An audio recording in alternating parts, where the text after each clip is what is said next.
The mainstream media is dying, and truthfully, I am so happy about that.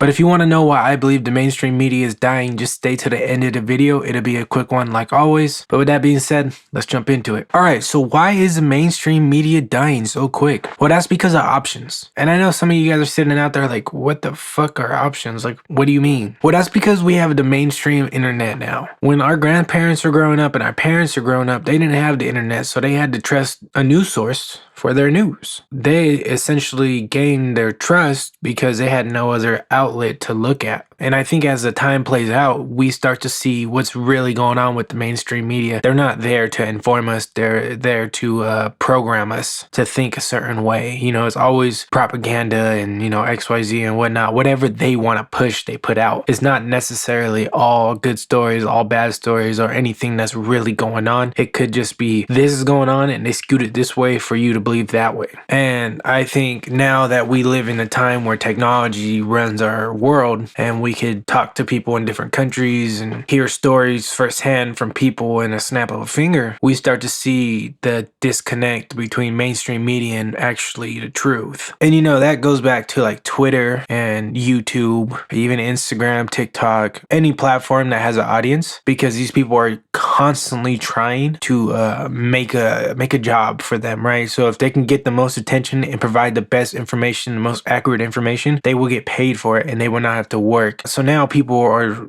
essentially just running to their favorite YouTuber or TikToker or any of that, listening to what they have to say and then going to check it out, read a story about it, and they don't even have to turn on the news. And that's more of my generation, right? And that's why I say the mainstream media is going to be dead by the time, let's say, my future kids grow up. I don't really see a need for media too much. I mean, it's not going to be dead forever because obviously when the president speaks and whatnot, you know, we have to see it somewhere, but I see it playing less of a role for sure because what has been happening for the last couple of years, I think a lot of people now have a lot of distrust in our government and our media and the people that are controlling us behind the scenes because the way they present things. And this is not to get political. I'm not red, I'm not blue. My favorite president was JFK, so I mean, he was obviously moderate blue, but you could clearly see it in the news that they destroyed Trump for his taxes and everything else. But Joe Biden's son's laptop has documents of him getting paid so much money and he was behind on taxes and had to take a loan of $1 million and get it paid back with you up, whatever.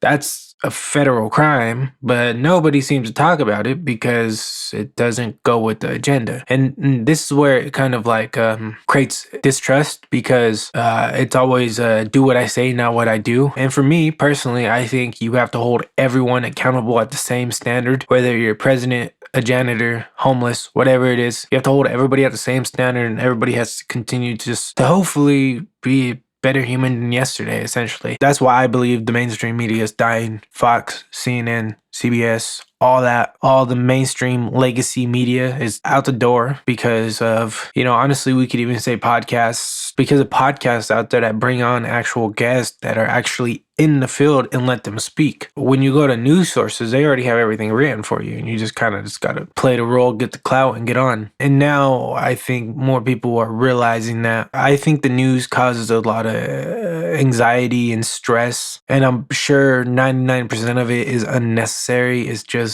they understand we run off love and fear actually makes you do something. Love doesn't, you know, obviously make you do anything. But so I guess it's a win to see that, you know, it's declining. I don't wish for anybody to lose their job and their livelihood and stuff like that, but I just would like to see a transparent future where if somebody makes a mistake, they could rebound from it or they get called out for it if they hide it. You tell me what you think. You drop a comment. Is mainstream media dying? I wouldn't even call it mainstream anymore. I would call it legacy media. But anyways, I'd love to hear what you guys think. Remember, no judgment. You could totally tell me that mainstream media is going up through the roof and I would just ask why and hear you out, and you know, it is what it is. Bygones be bygones. But anyways, guys, my name is Derek with Flip and Drip and I'll see you in the next one.